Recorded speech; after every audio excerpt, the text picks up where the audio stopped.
can sort of play any game. If it's a physical game, if it's a footballing game, if it's a running game, whatever it is, they've got the answer. They've got the personnel to sort of play any way. What Rob Edwards said there is just the absolute truth. Out of the three teams compete for the title, we are the only team that have the profile of the players that can play any kind of game. We can run, we can play proper football, we can defend, we can be aggressive, we can be possessive with the ball, we can control games, we can stifle teams, we can play a low block or a mid block sometimes, we can go all full on attack. We can switch it how we want, depending on the opponent, depending on the rhythm of the game, depending on the flow of the game. We can switch things around. We know Liverpool likes to run with the ball. They don't like to play controlling football. They like to just run, be aggressive, and blitz teams. On the flip side, Man City like to control the ball. They don't like to be run out. We saw it against Liverpool. But Arsenal, any way you want it, we are there. Guys, as we progress in this video, be kind enough to strike a like button. Very important, guys. Strike the like button. It's very important for the growth of the channel and for the algorithm to recognize us. Please do us that favor. If you're just seeing my channel for the first time, consider subscribing if you're enjoying the content. Very, very important. And make sure your notification bells are turned on.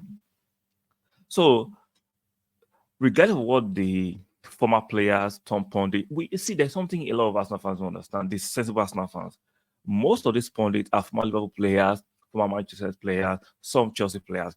Arsenal do not have a huge representation of former players in the punditry industry and commentator industry. So sometimes we will not get a fair commentary, or you will not get apart from the fair commentary, we will not get a balanced opinion of the game, because most of these guys like Gary Neville, the Jim Carragher of this world, are openly biased, unshamefully biased, and they will not give you a very quality punditry or commentary on the game. You won't, because they actually hate or have a prejudice against that, which is fair. But the fact that they are called neutral pundits or commentators, that's just madness. We know it's not true. We know it's not true. So if you watch the game for yourself, you can see even after the Brighton game, the post-match press conference after the Brighton game, what did Giuseppe say? He said Arsenal the best team, not Man City. He said Arsenal the best team because he saw the quality of our aggression, the quality of our press, the quality of our football against his team.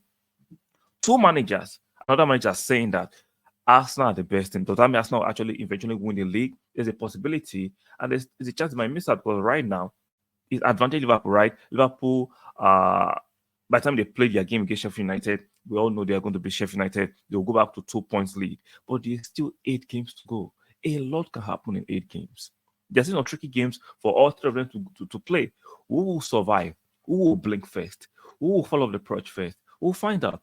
If you look at the metric and look at the observable reality of both of these three teams, Arsenal on the eye test and on the metric and statistics are a better team than Liverpool and Man City. I'm not saying Arsenal are overall the better team, but based on the form right now, based on how the three teams are playing defensively, Arsenal are more better. Offensively, in scoring goals, Arsenal are better.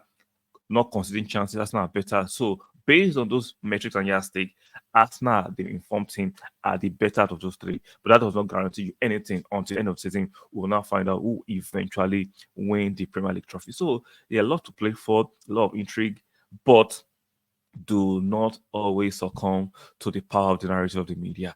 Like I said, let me remind you one more time, note something very important.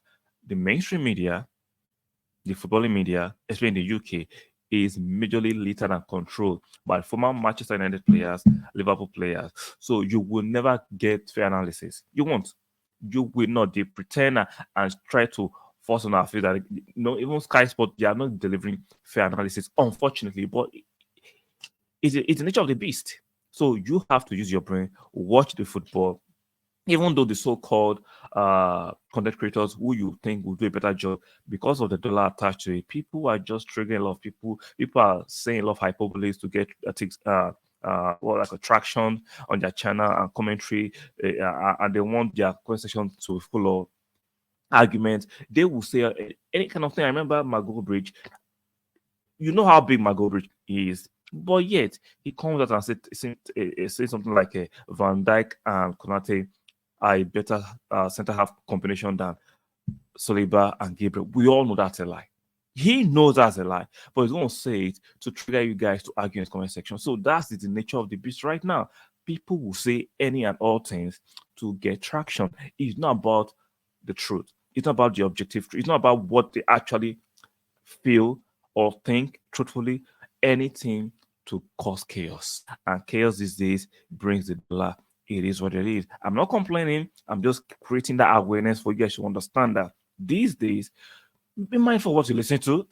Look at things objective for yourself. You have two pairs of eyes. You have a brain. You can actually do some analysis yourself if you have time. And if you don't, make sure you follow people who are objective, who are not just doing this to just get the money. No, the money is fantastic.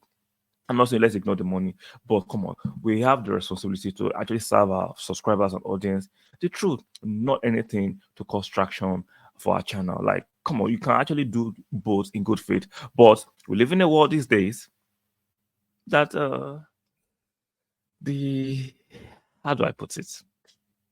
The lie will fly, provided nobody's calling it out. Some people say, "Oh, he has a bigger channel than you. You don't have the right to say." I have the right to say anything I want to say, provided I'm telling the truth.